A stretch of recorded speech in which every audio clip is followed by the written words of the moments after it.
बिस्मिल्लाहिर्रहमानिर्रहीम अस्सलाम वालेकुम वरहमतुल्लाहि वबरकातुहू। सब स्टडी कर रहे हैं हम फिज़िक्स क्लास मैट्रिक है हमारे पास, और इसका लास्ट टॉपिक रह गया था। सेकंड चैप्टर हमारा चल रहा था। ये सेकंड चैप्टर का लास्ट टॉपिक है अल्ट्रासाउंड। ठीक है, अल्ट्रासाउंड क्या है? ये एक फ्रीक्वेंसी है, और साउंड की ऐसी फ्रीक्वेंसी जो बहुत हाई है हमारे पास। तो उस साउंड फ्रीक्वेंसी को, हाई साउंड फ्रीक्वेंसी को हम अल्ट्रासाउंड कहेंगे यहाँ पे। यानी कि कहने का मकसद ये है कि साउंड तो है लेकिन बहुत हाई फ्रीक्वेंसी वाला साउंड है, तो वो कहलाएगा अल्ट्रासाउंड। तो कहता है define the ultrasound and their application. बताइए अल्ट्रासाउंड क्या है और उसकी एप्लीकेशन क्या है हमारे पास। तो पहले डिफाइन करेंगे अल्ट्रासाउंड को, बाद में उसकी एप्लीकेशनों को हम देखते जाएंगे। तो यहाँ पे कहा सच साउंड, ऐसा sound which have the frequency above the human range of audibility is called the ultrasound. कहता है जो इंसान के सुनने की जो सलाहियत है उससे ऊपर की जो रेंज की फ्रीक्वेंसी है उसे कहते हैं अल्ट्रासाउंड। यानी कि साउंड जो साउंड सुनने की जो इंसान की सलाहियत है उससे ऊपर की जो रेंज है वो सब तमाम की तमाम कहलाती है अल्ट्रासाउंड हमारे पास। The range of human audibility is 20 to 20,000 hertz. कहता है जो इंसान के सुनने की सलाहियत है, जो एयर के कानों के सुनने की जो समात की जो हमारी एबिलिटी है वो 20 हर्ट्ज कम से कम है। इससे नीचे वाले को हम नहीं सुन सकते। 20 हर्ट्ज से लेकर 20 हर्ट्ज से लेकर 20,000 हर्ट्ज के दरमियान में जो भी सिग्नल होगा उसको हमारा कान सुन सकता है। लेकिन ये ऐसा है जैसे कि एज गुजरती जाएगी इंसान की तो ये रेंज उसकी कम होती जाती है। नतीजा क्या होता है, जब इंसान 60 साल का हो जाता है तो फिर ये रेंज ये नहीं रहती, फिर उसको बहुत करीब का भी नहीं सुनाई दे रहा होता हमारे पास। ठीक है, तो ये एक नॉर्मल रेंज है हमारे पास हेल्दी मैन की, इंसान की जो हेल्दी है, यंग है, उसकी 20 से लेकर 20,000 हर्ट्ज तक होती है। Above this range is called the ultrasound. जी इस 20,000 से ऊपर की जो रेंज होगी उसे कहेंगे हम अल्ट्रासाउंड। यानी कि वो हाई फ्रीक्वेंसी साउंड होगा जो 20,000 हर्ट्ज से ऊपर का होगा। द साउंड विच है बिलो द 20 हर्ट्ज। अभी 20 से कम का भी कुछ होगा, तो जो 20 से कम वाला साउंड है वो कहलाएगा इंफ्रासोनिक। 20 से कम वाला इंफ्रासोनिक, 20,000 हर्ट्ज से ज़्यादा वाला अल्ट्रासाउंड, अल्ट्रासोनिक भी कह देते हैं इसको। ठीक है, तो इंफ्रा पहले वाला और अल्ट्रा बाद वाला हमारे पास है। ये हमारी रेंज है इंसान की। कहता है ultrasound wave are high frequencies. ये बहुत ही हाई फ्रीक्वेंसीज होती हैं। Travel in the straight line, ये जिग नहीं होती हैं, बिल्कुल सीधी स्ट्रेट लाइन में सफ़र कर रही होती हैं। ये याद रखिएगा, बहुत इंपॉर्टेंट पॉइंट है। हाई फ्रीक्वेंसी तो है लेकिन सफ़र करती है स्ट्रेट लाइन में। Some important application are as under. ये एरिया नहीं है, ये आर एज है हमारे पास। ठीक है, थोड़ा इसको क्लियर कर देते हैं आपको।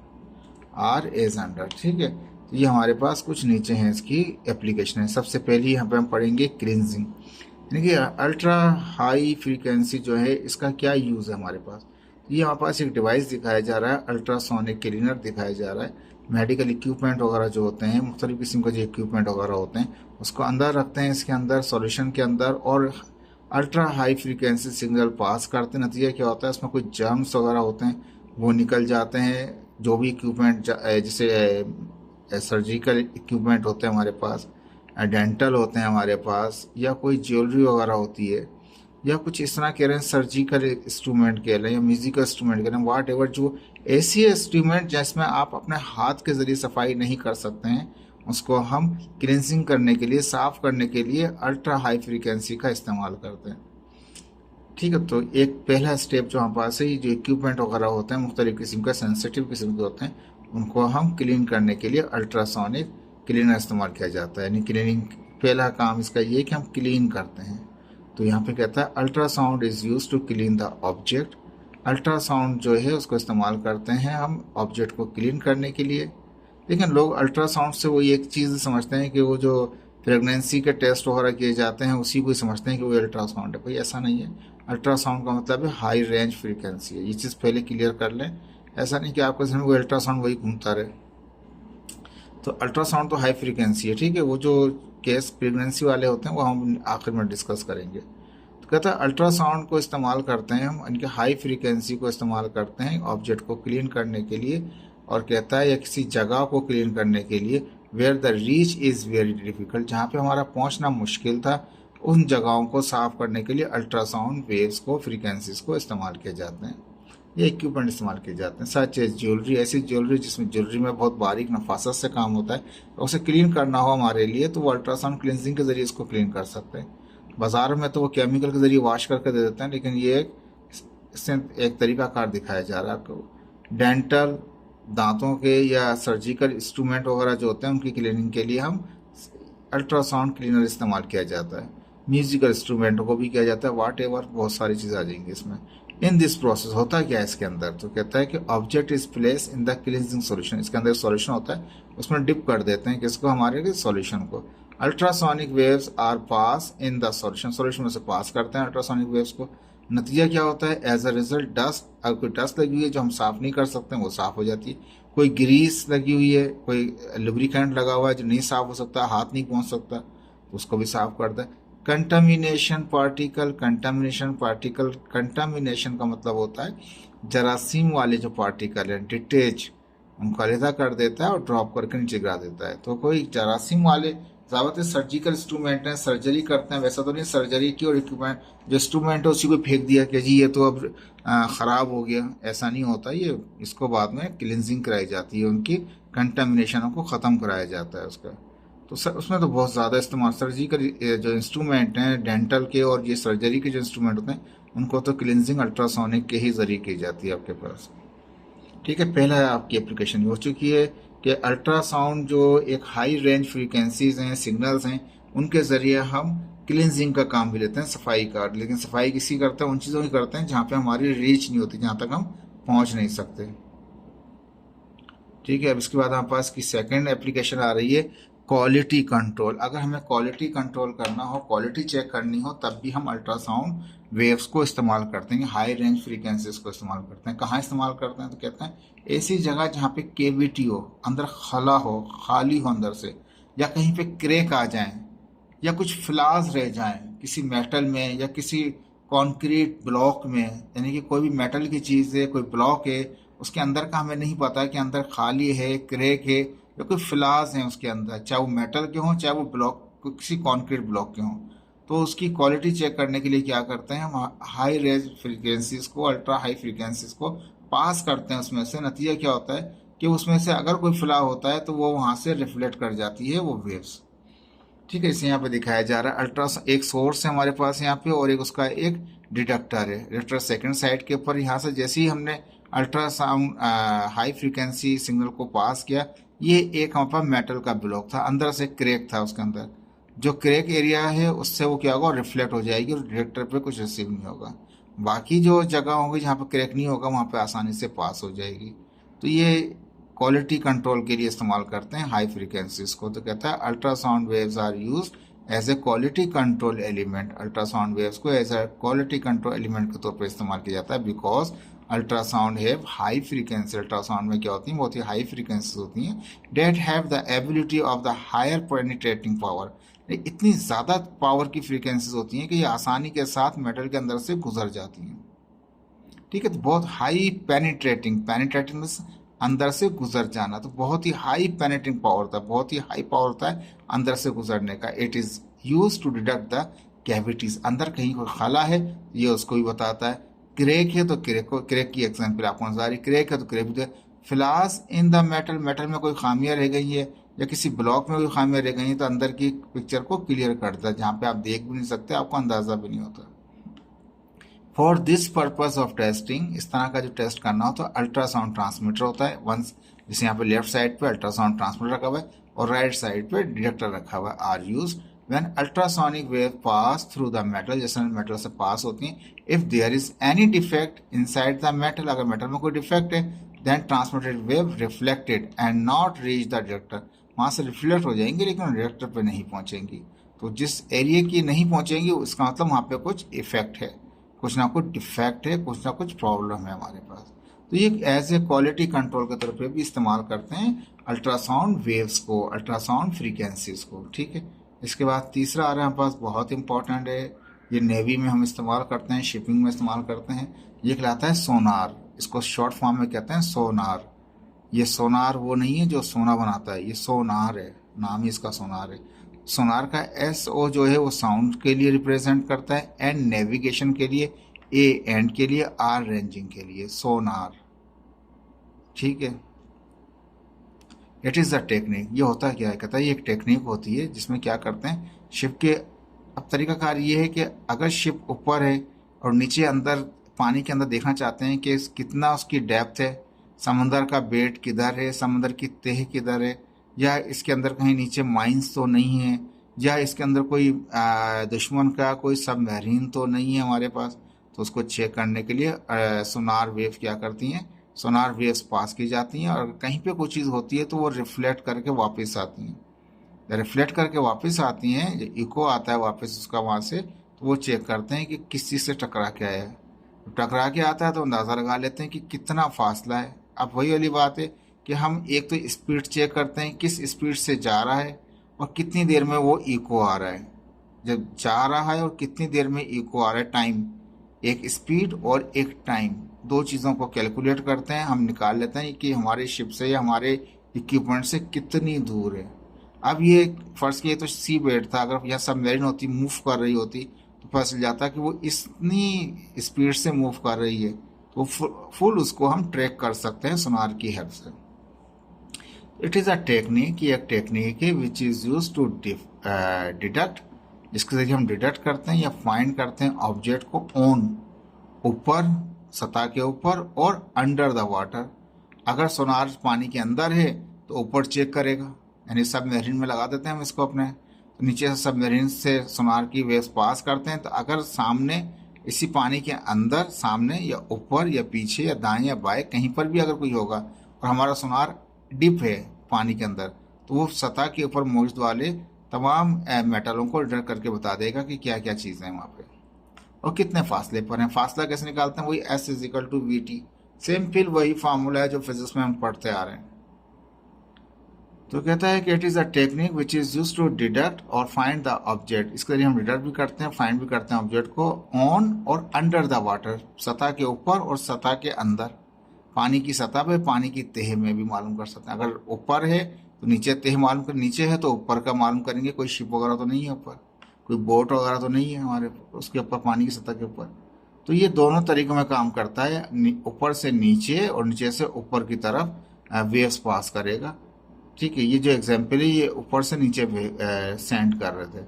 तो कहता है कि सोनार क्या है, ये एक टेक्निक है जिसमें डिटेक्ट करते हैं ऑब्जेक्ट को जो पानी की सतह पे हो या पानी के अंदर हो, and the distance the deducted object from the Sonar equipment. Sonar equipment के जरिए हम चेक करते हैं कि कितने फासले पे ऑब्जेक्ट है। अगर ऊपर है तो नीचे की तह चेक कर लेते हैं, ऊपर है और नीचे सबमरीन है तो कितने फासले पर सबमरीन है, ऊपर है और अगर नीचे क्या कहते हैं कोई माइन है तो कितने फासले पर माइन है, ये अगर ये मालूम कर सकते हैं ऊपर से नीचे। और अगर नीचे सबमरीन घूम रही है वो चेक करना चाहे कि आगे कितने फासले के ऊपर क्या चीज़ है, कोई मेटल है या सी बेड है या कोई हर्डल है, और या ऊपर सतह के ऊपर कोई क्या कहते हैं कोई जहाज तो नहीं है, कोई सबमरीन तो नहीं है, कोई माइंस तो नहीं है।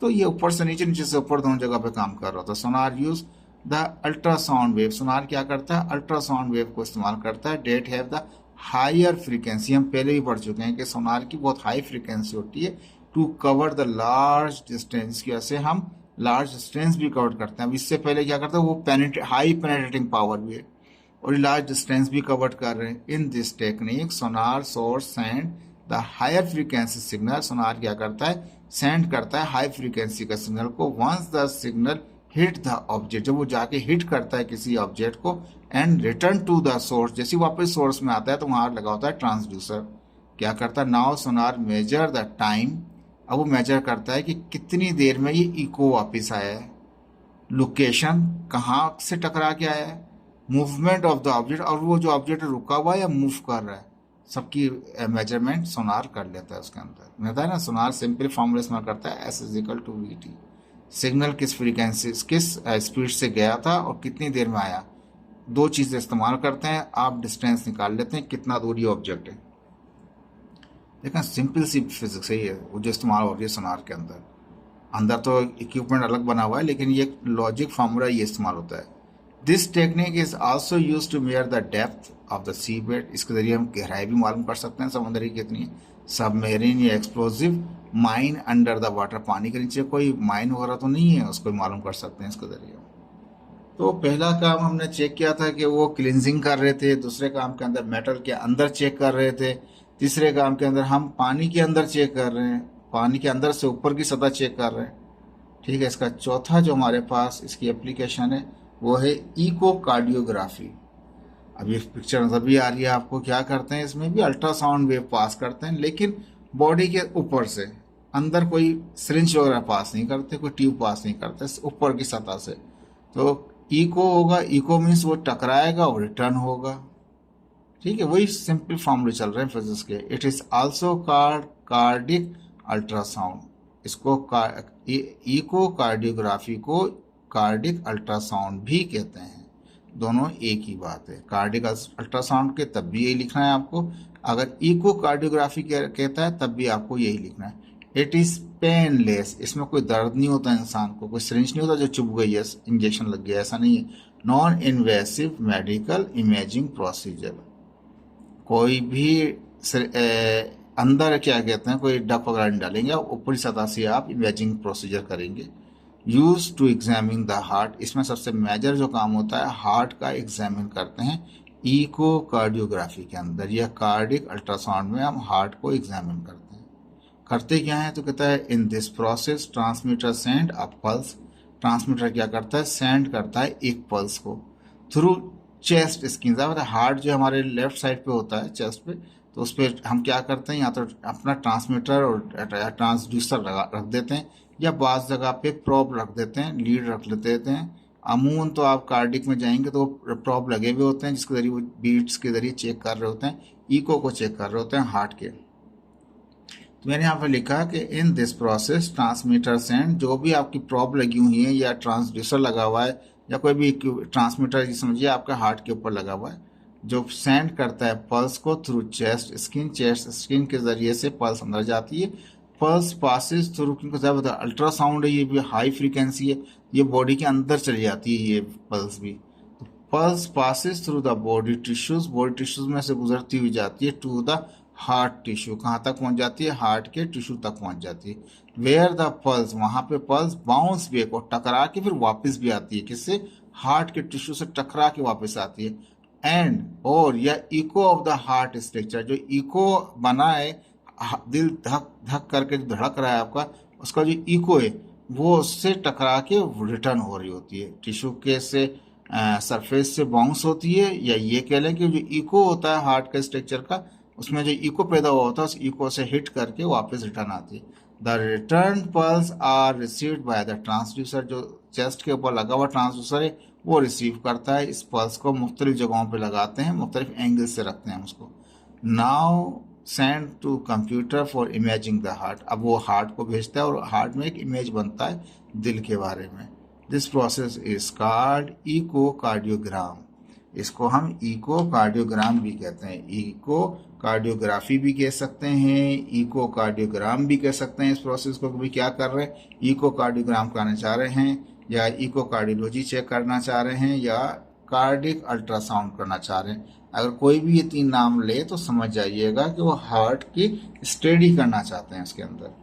ठीक है जी, और अल्ट्रासाउंड वेव्स जाएंगी और हिट करेंगी और इको रिटर्न होगा और वो इसका इमेज बनेगा आपके स्क्रीन के कंप्यूटर पर।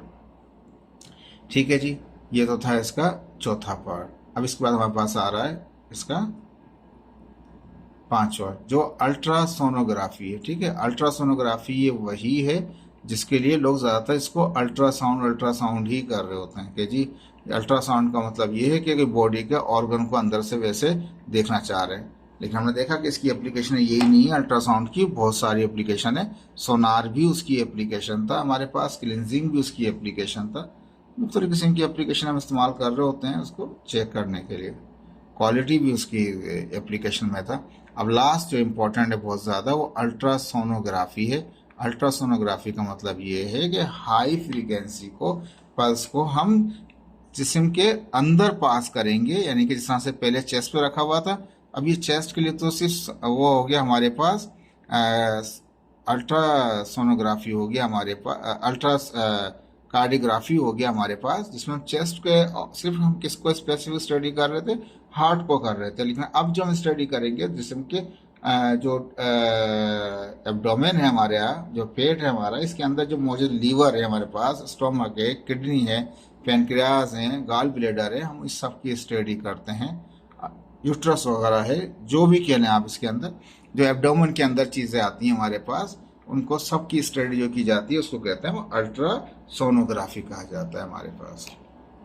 इसमें प्रेगनेंसी टेस्ट भी होता है, जो बहुत ज़्यादा लोग अल्ट्रासाउंड में इसी को ही समझते हैं कि ये प्रेगनेंसी टेस्ट करने जा रहे हैं। जैसे सिंपल प्रेगनेंसी टेस्ट नहीं होता, याद रख लीजिए। लीवर है हमारे पास, किडनी है, गाल ब्लेडर है, यूट्रस है, ट्यूमर है, वाट एवर जो भी बॉडी के एब्डोमेन के अंदर है, तो उसको हम अंदर से एग्जामिन कर रहे होते हैं। स्टोमक है, तो कहता है कि हम यहाँ पे ultrasonography use high frequency sound, ये हाई फ्रीक्वेंसी साउंड को इस्तेमाल करता है, पल्स को, to produce the image of the internal organ, अंदर के जो ऑर्गन का जो स्टेट इमेज है उसको प्रोड्यूस करने के लिए, और to examine the fetus during the pregnancy, अगर वो प्रेगनेंसी टेस्ट करने जा रहा है तो उसके फिटरस को चेक करता है।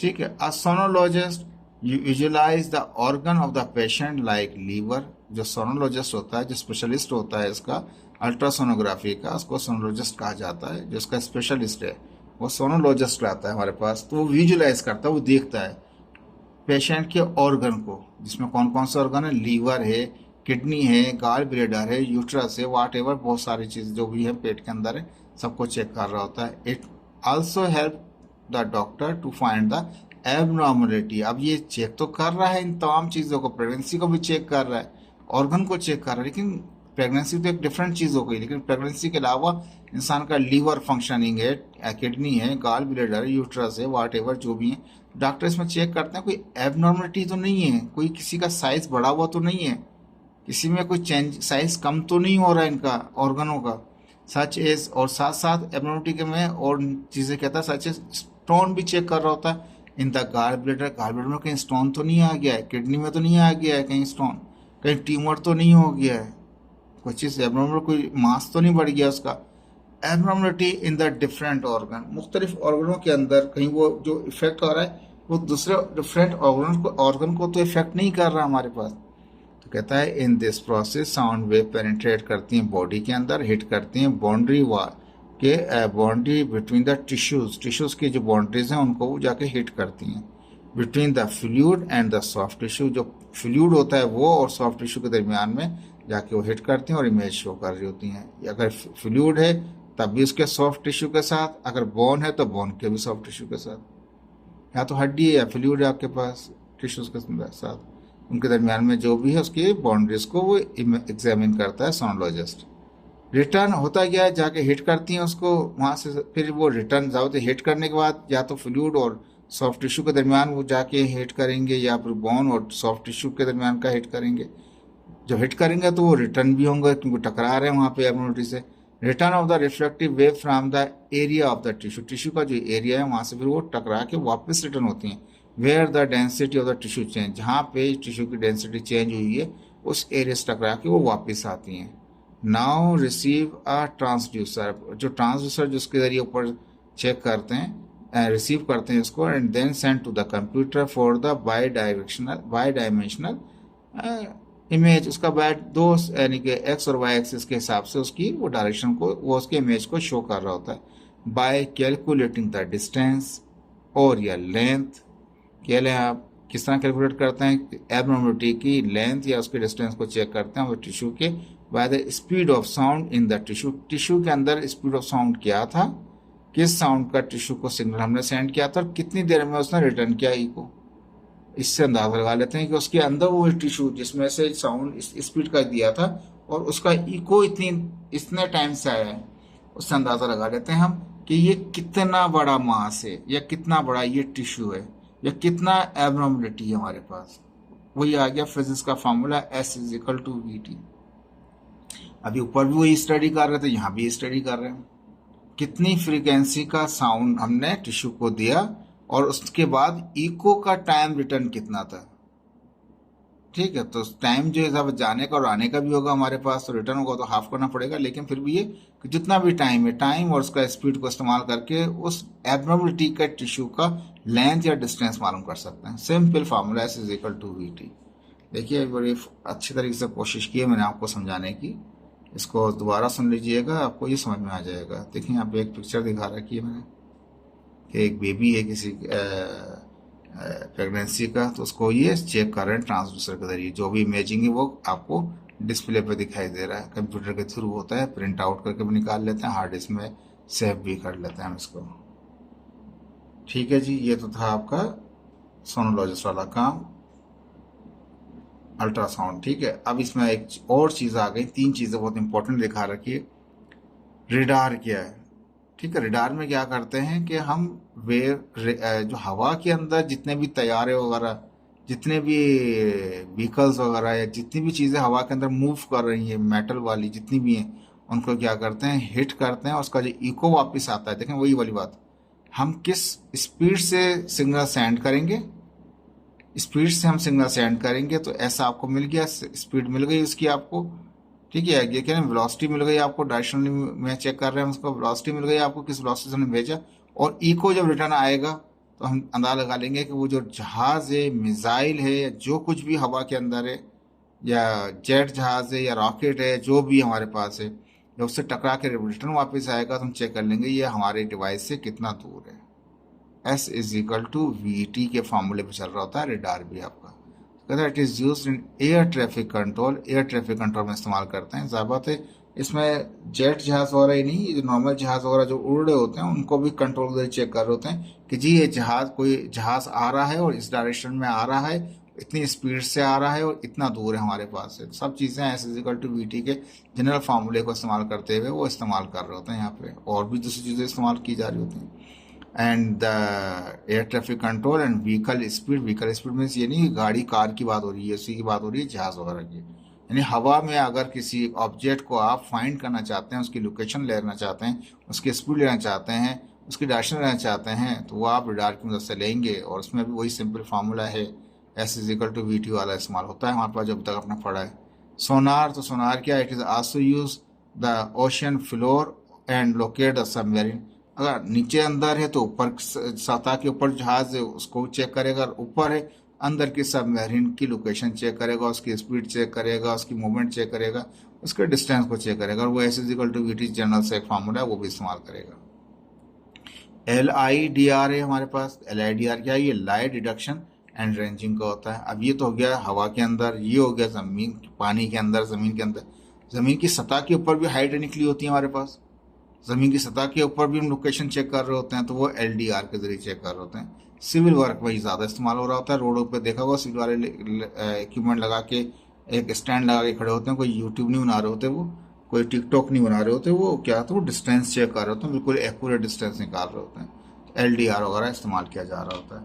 ठीक है, ये आपका चैप्टर फिनिश हो गया। इसके बाद आपके एम सी क्यूज हैं, न्यूमेरिकल्स हैं, इंशाल्लाह नेक्स्ट लेक्चर के अंदर आपको वो क्लियर करेंगे। ठीक है जी, ये थोड़ा फोकस आउट हो रहा है। ओके जी, अल्लाह हाफिज़।